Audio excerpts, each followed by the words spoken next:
Great pleasure to introduce Dr. Roach. She's the speaker today, and she runs the Roz Healing Place. She's got a very eclectic, career there. Dr. Roz began her professional career as a registered nurse in the early 70s with a bachelor's degree in applied social sciences, master's degree in transcultural psychiatry, with training in psychotherapy and psychoanalysis. She also holds a doctorate in health and human sciences and later received training as an acupuncturist. Dr. Roz is the founder and president of New Life and Longevity, an international practice supporting the promotion of optimal health and wellness. Dr. Roz is the first Black woman in Canada to negotiate with 3 levels of government to negotiate $4 million to build Dr. Roz's Healing Place, where she is a current executive director. Dr. Roz's Healing Place is a center for abused women, children, youth at risk, with a mandate to eradicate violence locally, nationally, and globally. Dr. Roz also has an artistic side, and over 20 years ago, she began writing and using music as a therapeutic tool. As a lyricist, she wrote, composed, and performed in many venues. She is also a very prominent costume designer and producer, and for more than 20 years, she has designed and produced costumes for the Carnival celebrations in several countries. This includes Toronto Annual Carnival Festival, where she served as band leader for several years.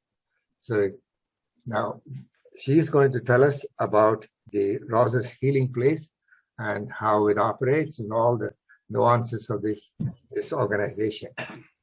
With Dr. Roz, it's all yours now. Now, when you called on me to do this, I thought I would speak to you from my heart and from my head, but mainly from my heart. And I think it's important that I begin to speak to where we came from, where we at, and where we're going. Now, how did Dr. Roz's Healing Place came to be? About 30 years ago in Toronto, I had the privilege to go into almost all women's organizations and to do work around mediation, conflict resolution, policy development, train their board, train their staff. And I went into a little house at the corner of 21 Brimley Road. And it was called at the time the Emily Stowe Shelter for Women. And like all or most of the other shelters, it was dilapidated, it wasn't funded, it was really a broken place, not just for the staff who worked there, for the women and children who were fleeing violence. And this particular day, as I was leaving as a consultant, as I was leaving and heading back to my private practice, a child grabbed my skirt and did not want to let go of me as I was leaving through the front door of this little house. I then turned to a staff and asked for help to get the staff to remove the child from my skirt so I can leave. And with a lot of force, removed this child who was crying to actually leave with me. I thought that was very profound because I'm a consultant. I don't work there. I've never seen this child before. This child had never seen me before and wanted to leave with me. Now, that little building, it was a tiny little house. It was very broken down. It was really a horrible, horrible, horrible place to be. And it took me back to my time when I volunteered as a nurse in the Cagna-Wagner Indigenous Reserve in Montreal. I walked to my tiny little vehicle. Something came over me. I sat behind the steering wheel and I welled up with tears. And I thought for a moment that, oh my goodness, how can anyone leave an abusive relationship and come to a place like this and expect to be well or expect to heal? So at that moment, I picked up my heavy car phone. It was a huge thing at the time. And I called my girlfriend, who was a nurse at the Providence Center. And I called on her and I said, Shirley, I just left this little building. This is the situation. I think I'm going to leave my private practice or close it down and raise money and build a center where women and children can heal after leaving an abusive environment, a center where they can get help and take charge of their lives. My friend quickly responded to me, and she said to me, Roz, why would you want to do that? Why would you want to have all this education, spend so much for your education, and to do something like that? That does not pay. Now, at that moment, I ended the conversation and felt deeper sadness. So I then called my soulmate. Her name is Dr. Marilu McFedrin. She's a senator, Senator McFedrin. And she's been one of the closest people in my life. So I called Marilu, and I remember saying to her, Lou, where are you? And she said, I'm at Women's College Hospital. I said, I need to see you. She said to me, come and join me at the McGill Club, which was a private club for white women in downtown Toronto. And I laughed when she said that. I said, Lou, you know, when I come there to meet you, they would think I'm your housekeeper. And we laughed together, which is true, because they always did. And we laughed again. And she said, never that, Roz, you come, meet me at McGill Club. So I went to McGill Club and I met Marilu. And of course, I was not a member, a private member. So I went through the drill. So I made my way to meet Marilu at a hot tub. So we sat in the hot tub. And at some point, I looked her into her big blue eyes. And I carefully said to her, I said, Lulu, I'm thinking of closing my private practice and raise money to build a center, not a shelter, a center for abused women and children and youth at risk. Marilu then said to me, Roz, do you know the magnitude of such a project? However, if anyone can do it, it's you. And I kept that to myself, that moment with Marilu. And I went on a journey, a lonely journey to raise money to build a center for women and children. I closed my practice down. I went into what I would call raw poverty because there was no income. And I happened to raise $4-something million and build Dr. Rozs Healing Place, which is a center for abused women and children and youth at risk. We officially opened our doors 2004, but we bought the property and built the healing place and began functioning there in 2003, but officially opened 2004. Now, one might ask many questions, and you have the right to do that at some point in the presentation if you wish. One might ask, why did you do that? Which I got from many, my family, my friends, my advisors. Why would you want to do that? I don't really have the answer to that. And what I would say, though, is that I've been married for now 42 years. My husband is my best friend. And I personally had never been through any form of abuse or violence other than racism. I hadn't been through any form of abuse, but something came over me and took me in that direction. So Dr. Rozs Healing Place has a mandate. Our mandate is to working towards the eradication of violence, or basically all form of violence, but with special focus on violence towards women and children, women, family violence, domestic violence, as one may know. Our mandate is working towards the eradication of violence locally, globally, and nationally. So we serve women and children in the province, in the country, and in the world. We have, our building is situated at the corner of Brimley and Sinclair. Many people would drive by that building and they thought it's a building where a bunch of doctors operate. A member of the community came in one day to bring a donation, and he said to me, he said, you know, I lived in this community for almost 35 years. I've been driving by this building and I never knew what was going on in here. And he was surprised because he thought it was a place for medical practice. So that's our mandate.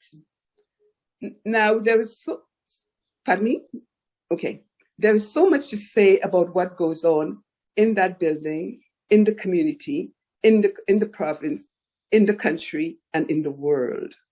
We have Dr. Rozs Healing Place, got many projects. We ran the healing place in West Liberia, West Africa for many years. For the last 20 years or more, we have an organization in the Caribbean, and the home is located in Trinidad, but we serve women around the Caribbean, and it's called Women's Lives Matter. And so we can serve women anywhere in this country. We have no boundaries. We are always full. We are funded by the Ministry of Community and Social Services. We are always full, which is a very sad thing. We can receive 7 to 12 emergency calls per day. Our job at this point is to find spaces for these women and children when they're free to go, because we are always full. We have a number of programs, and I mean many programs. We have programs in the schools where we do the VIBE program, which is Vital Intervention and Betterment for Youth and for Children. We have the legal program where we help women and children when they flee, deal with their legal issues to get legal support. We have the counseling program, the group counseling program. We have mentorship programs. We have programs where we help women find their jobs, do their resumes and find their jobs. We have programs where we help women with language, because so often we have our clients cannot speak the second language. We have programs where we help women do all the healing pieces that they need to do.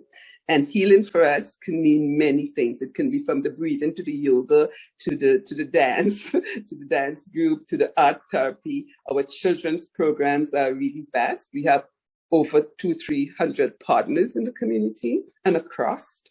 We are partners with many other agencies, partners with educational institutions, partners with faith institutions. So we have many partners. And I'd like to say that because the work we do is so private and so contained, I worked really hard to make sure that we bridge with community, because community and community organizations are the reason that we are still functional. Yes, we get funding, but the funding is never sufficient to do the work we do. If the government gives us $500, you guarantee you're going to get $5,000 of service. At the moment, and for the last while, we get funding for the ministry. We get $1.2 million in funding, but we produce almost $2.2 million in service. We work very, very closely with volunteer. We have a heavy volunteer base. So I like to say that volunteers are the people who make this wheel turn, because the work we do there cannot be rewarded with $1. And because of the nature of the work we do, we are open 24 hours a day, 7 days a week. We support women when they come through the center. We support them when we set them up in the community. We have housing programs where we do get housing for women and children, which is affordable housing. And luckily for us, we have a good relationship with housing, so women don't have to wait 10 and 20 years to get affordable housing. They stay with us for about 3 to 4 months. And while they are in the center, we prep them, get them stronger, get them ready, whatever is needed, set them up so that they can take their lives back, reclaim their lives, and make positive life changes. Now, we will always have 12 or 13 women in the center, but we can have 2/3 of our clientele happen to be children. So 1/3 is women and 2/3 are children. At any time, we can have 20, 22, 24, 25 kids. Our kids, when they come in, the next day or two, they're into schools. So we work as advocate for those kids in the school system. We support them with their academic preparations. We support them with everything that they need to get into school. They're from their books, from their tutoring, from their buddy system, from relationship with their teachers, relationship with the principals of the schools. So the aim is to normalize the woman and the children when they come to Dr. Rozs Healing Place, that we don't call ourselves a shelter. We don't relate to the word shelter. We call ourselves a center for empowerment and healing of women and children who are at risk and who are victims and survivors of violence. Outside of that, we have 5 or 6 or 7 special projects. And today I really want to share with you the conversation about the special projects, because when I got the donation, I think I reached out to ask, what would you like me to do with this? And this is a question that I often would ask any donor, from $5 to $5,000. What would you like me to do with this? Where do you want to put your heart? What moves you? What would make a difference for you? So where we at today is the importance of educating the public, not just Toronto, not just Scarborough, not just the province of Ontario, but we educate worldwide. Because family violence and domestic violence is not unique to us in Canada. It's an issue that crosses all races, all religions, all socioeconomic groups, all cultures. It just crosses all class. However, we serve a particular group of people who don't have the means, when they experience the abuse, to go to a hotel room, or don't have the means, or we serve people who don't have the means to go to a friend or to a cousin or to a family member. Those are basically the people we serve, because a large percentage of women and children who experience violence, which is a very large percent, some may go to a hotel for a couple of nights, go to a friend, or get their own apartment. And then there's a large percentage don't have access to that. So at the Healing Place, the women and children, they would stay with us 3 to 4 months while we set them up, get them ready, get housing, get them back into school, maybe help them get jobs, maybe help them with their counseling and their therapy. And that's a special department that we have that does that when they leave. And follow them for as long as they need to be followed and supported, whatever is needed, from a simple thing like setting up their homes, getting their furniture, getting their pots and pans, getting them a check, which they get every week from us, to help them for the smaller things that they need, that does not come through the bigger income that they may get from government or support from government. So that's one department. There's another department that we have that support women who do not come to the Healing Place. They're out there in the community, they flee in violence, but there's no space at the center. They don't come in, so we serve them on the outside. And that's the Transitional Department. So along with that, we have our special projects. One special project is one that I'm really excited to talk to you about, which is called Sisters Calling. Another special project is the Women's Lives Matter Too, which is based in the Caribbean. And that project in the Caribbean is a very, very, very, very, very difficult project, partly because women in the Caribbean is, like, for example, Trinidad. Women in Trinidad, they are killed every single day. And in Trinidad, we try to help women in different parts of the Caribbean. And we move them, if they're at risk of being killed, we move them from the Caribbean, we bring them into Canada, we help them get their social assistance, we help them get their documentation, we help them get their housing, we help them get back on their feet, and they become an immigrant, they have survived. And in some cases, we have cases where women would have to go as far as changing their names so that they don't get killed. So the Caribbean piece is a very, very overwhelming piece. Now,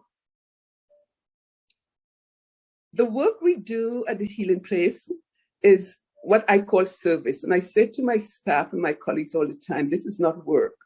You can't be rewarded for this. You have to come into this work to serve and make a difference. Because I don't call what I do work, because I work 7 days a week and it's every minute of the day. I serve.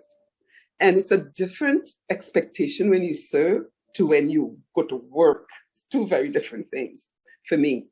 So we serve women. And so in 1972, if I may go back there, because that's when I really started actively raising my voice and saying no to abuse to women, how women and children were abused. And at that time, one would say, why are you so passionate about this work, about this issue? I've been married for 42 years. My husband is my best friend. And I mean my best friend. And I say to people that I've experienced abuse, but not abuse from a partner. My abuse is around racism.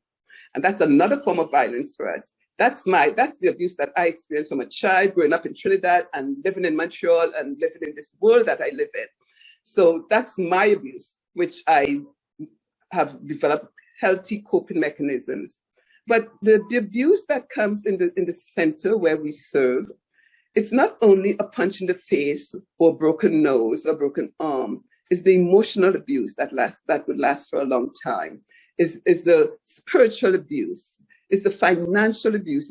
It's the control issue. It comes in so many different forms that when a woman speaks about her violence, I've heard people say things like, well, maybe she did something for the man to beat her up like that. I've heard that. I've heard that many times.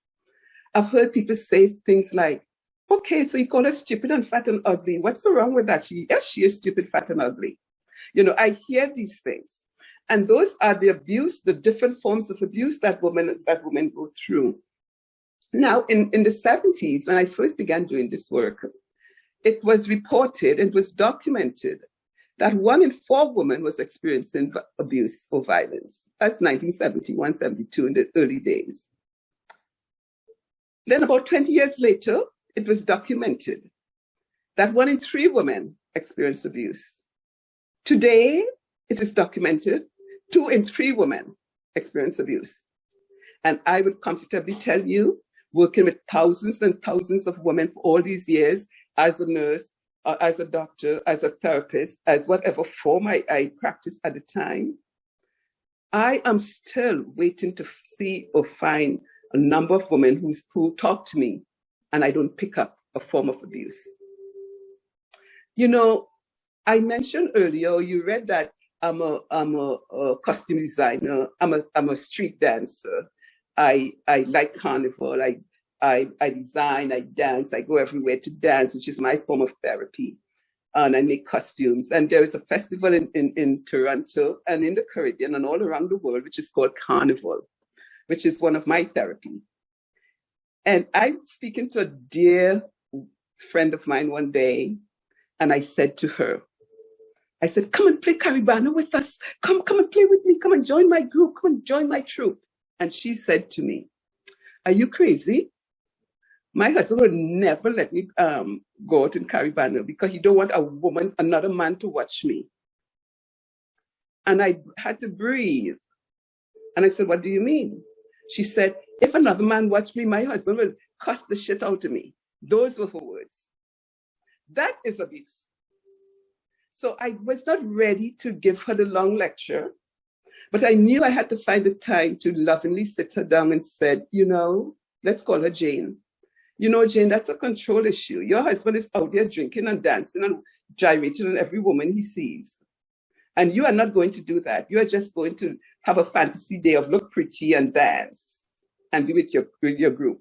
And you are telling me that he's telling you he doesn't want another man to look at you. Help me understand what that means. So this abuse comes in so many different forms, in a controlling way, in a I own you way. It's like, your body is mine, you are my property. It comes in different ways, sometimes other than to punch you in the face, break your collarbone, or throw hot water in your face. So the issue of abuse is one that is prevalent. Most women don't talk about it. Most women don't report it for good reasons, because the system is set up to stigmatize, and the system is set up to judge, and the system is set up to blame, and the blaming and the judging come from ordinary people as well.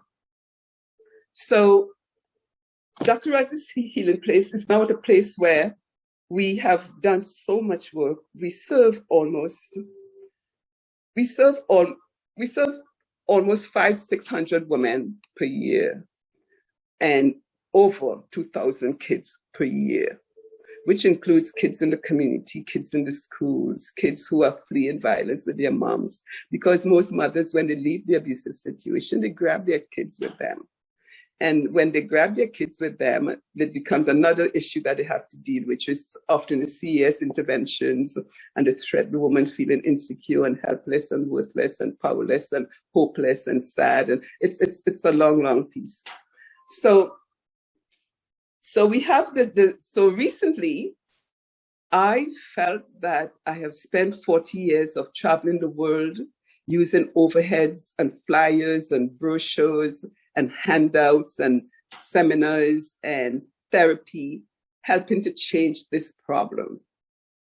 But it has become so prevalent in my existence, in my time on this planet, that I thought I needed to find a different way to reach the public, a different way to educate people about the impact of violence individually, impact of violence on families, and the impact of violence on society and community at large.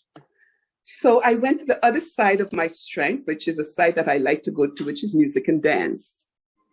And for those who don't know, I've spent many years in a nightclub performing to raise money to build Dr. Rozs Healing Place. I am not a singer, but I'm a great songwriter. I write for artists who help me, who paid me, and I use those funds to help me build Dr. Rozs Healing Place. So I use everything I have or was assigned to me through on my life on this planet to create the organization that we now have, that is now worldwide known and renowned, that is now stable, because in the beginning it wasn't that stable. I had to be begging everybody I like and everybody I know, give me $5, can you help me? And lovingly, I'm blessed that I have people who believe in my work and believe in the issue and stepped up. So that's where we are today. So, sorry to interrupt. In the interest of time, can you kind of wrap this up in about 5 minutes or so? Yes. Please, thank you. Yeah. So I'm going to wrap this up to say to you, I want to say to you that you reached out to me, and I don't know how you found us, but thank you for reaching out. You didn't only reach out to us, you sent us $3,000. And I looked at it and I thought, oh, I need to make contact. What would they like me to do with this $3,000? Because when money is donated to us, we often ask, how would you like to see it used? And what I said to the person I spoke to is that at this moment, Dr. Roz's Healing Place really has to educate. The whole idea is to penetrate the psyche of individuals and groups and community at large so that they'll understand the impact of violence. So I thought I would put that $3,000 into public education and community outreach. I want the feedback from you. I want you to say yes, no, or no. Because that is an area that is lacking support, lacking strength, lacking funds. And so we recently did a musical theater production called Sisters Calling. And it's a costly production. It's a theater production. And we are using the stage to educate the public about the impact of violence and basically telling Rosa's story, which is a story of how a woman, abused woman, came out of the abuse, took her life back, and is now celebrating and having positive life changes. And that's where we're going as an organization, just doing more community outreach, community education, and to hope that community would join in and help make a difference and help educate one another. I think that's a nice wrap up, don't you think? Okay, Dr. Roz, thank you. Anybody have any questions? Nobody? Yeah. Yeah, go ahead, whoever that was. Yeah, Trudy has a question. Sorry. Okay, my camera. Yeah, go ahead. Yeah, thank you, Dr. Roz, for that presentation. It's really wonderful to hear about that. Just wondering, do you only serve women who are living abusive relationship? Is it just for domestic violence related, or do you also, for example, take care of women who might be abused or have faced violence anywhere else outside their families? Or our mandate is working towards the eradication of violence, all forms of violence. Our funding from the ministry is for violence against women who are fleeing domestic family violence. But the other arms that we do our special project is helping women anywhere and everywhere who experience different forms of violence. Like we often get young women who are being abused or violated by their brothers or their cousins and don't know where to go. So that's what we call our special project. So when I get donation from outside of the ministry, it often goes into a special project that we don't get funding for, that we are always raising, because we are constantly fundraising to maintain and to conduct our special projects.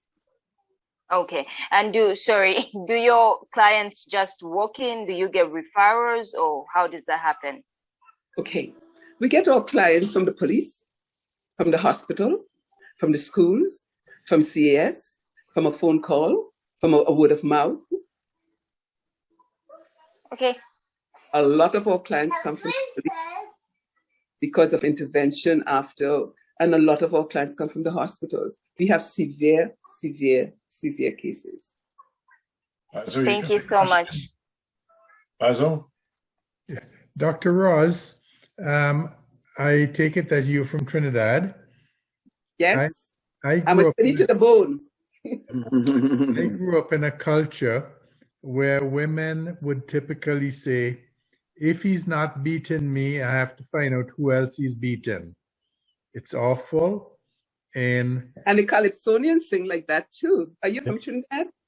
No, I'm from all the other islands. Oh, the Caribbean. It's not just Trinidad, it's the Caribbean, and not just the Caribbean, all the colonized countries. But I know that in St. Vincent, we have a prime minister, chief minister, who is known as, off the record, being abusive. I know that there have been people who have immigrated to Canada from St. Vincent to escape abusive relationships. We just brought it too in the last year. And then they have sponsored the abuser to come to Canada. Yes, sir. Yes, sir. I hear you. And what's the point? The point is, abuse should not be accepted anywhere. Yeah. Courtney, you had a question, I think. Yes. Dr. Roz, you wrote in 1970, 1 in 4 women experience violence. And I think it just really surprised me that the data for 2021 is 2 in 3. One would expect that the numbers would be better between 1970 and 2021, given so many equity movements that we have all experienced and heard about. To what do you attribute those numbers? Well, I was telling my husband yesterday during the day, that when I speak for myself, and he can relate because he's a Caribbean man as well, that when I was a little girl, and you heard about a man killing a woman once in like 10 years on the news. You heard those things in the village, like, oh my gosh, a man killed a woman down the street, and the whole community is rallying, and every week the news is saying the same thing. Now, every day, you're hearing this stuff. So a number of things is happening here. One is that today, women are more aware, more informed, we have more resources, they're more resourceful, and they're being braver to report. That's right. Yeah. Long ago, this was so contained within the family. That was a family issue. By law, it's no longer a family issue. It's a legal issue. It's a criminal offense. So in the earlier days, it was a family issue. It was part of the culture, and the excuse was, oh, it's cultural. We beat we women. We own, that's our property. But women today have stepped out, and they began to really understand and learn and grow. And with people like me who are constantly speaking on the issues, they go, So when I started in 1972, you didn't hear about it because it was hush hush. It was a home issue. The laws have changed in Canada, where this is not a family issue. This is a criminal issue. This is a criminal offense. So, and in schools, you're hearing about it. In the workplace, you're hearing about it. Laws are put in place. So women are now beginning to be more open, freer, and more willing to step forward, but still not completely. Because women do know that when they report and the man, the abuser, is fine, they are set up for a court case where character, their reputation will be torn apart and thrown into the public. So how many women do not speak? They would tell me as the therapist, and they would tell me, I haven't even told my mother, Dr. Roz. My job is to contain it and to keep it quiet, but at the same time, have the woman be strong enough so she can use her own voice and take her own action. Women don't talk about that. Women don't talk about that. And yesterday I was the day before yesterday, I was in a meeting, a face-to-face meeting with 3 women looking at fundraising. And, the women were talking, and every single woman was saying something that left me saying, oh my goodness, to myself. Being a therapist, you tend to pick up the clues and the woman sometimes don't even know where. And it's not my place to put it out there. I would often say to the woman, is there something you want to share with me in privacy? And they grab at that all the time because they're walking around with a burden, and they're carrying this burden for so long. And as I often say to my girls who hang out with me, I often say things like, don't think you covering up this pain with a weave or nice nails or nice eyebrows and nice clothing. Because women tend to do that too. They cover up the pain and they present as if it's all okay. But when you strip that onion and you peel it, you get it. So I get it because of what I do for all these years. So yes, the numbers have changed, but it has changed because media is more open. You're hearing about the murders more, because before the murders was treated like suicide. You don't hear it reported. Now you're hearing about it on the news. You're hearing about all the different things that government is doing and the money government is pouring around violence against women. So things are shifting, but not fast enough. Because women. David, you have a question? Quick question, please. We don't have too much time. Yeah. As a Trini man, I have seen and grown up with this. And recently in Trinidad, there were quite a few instances of murders of women. Like you said, it's almost daily. And people finally began to react to it. I think one of the problems that Trinidadians face is it's cultural. In Canada, but I also know in Canada, women are afraid to lose their children. And that's another piece of the education thing that really needs to be brought out. Have you got anything that reaches out to people to explain to them that they won't lose their children? Well, women don't lose their children if they come to Dr. Roz's Healing Place. We have and that's a fact. We fight for women in court. And normally I wouldn't say they don't. What I know, the work we do is to really provide the legal support, the advocacy, the whatever is needed to show that this, and sometimes the court system can strip a woman from everything she has. Yes. The court system can strip her with the last time she had a date, the last time she, whatever. But that is a common fear. The fear of losing their children to the abuser. They also fear of losing their children to CAS. So our work is always, we work very closely with CAS, and we battle with them too. And we spend a lot of time educating CAS about what women are going through, that when a child witnessed the abuse, you might as well abuse the child as well.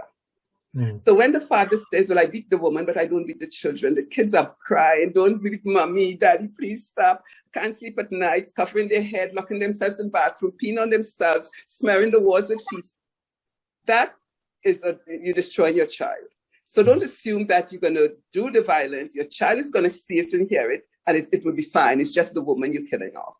So that's the education we give to the judge, the kind of education we give to the lawyers, we give to the CAS, So Dr. Roz, thank you. Thank you.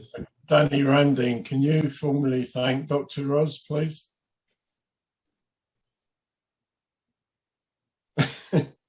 You're on mute. Oh, I'm trying to get off. Yeah.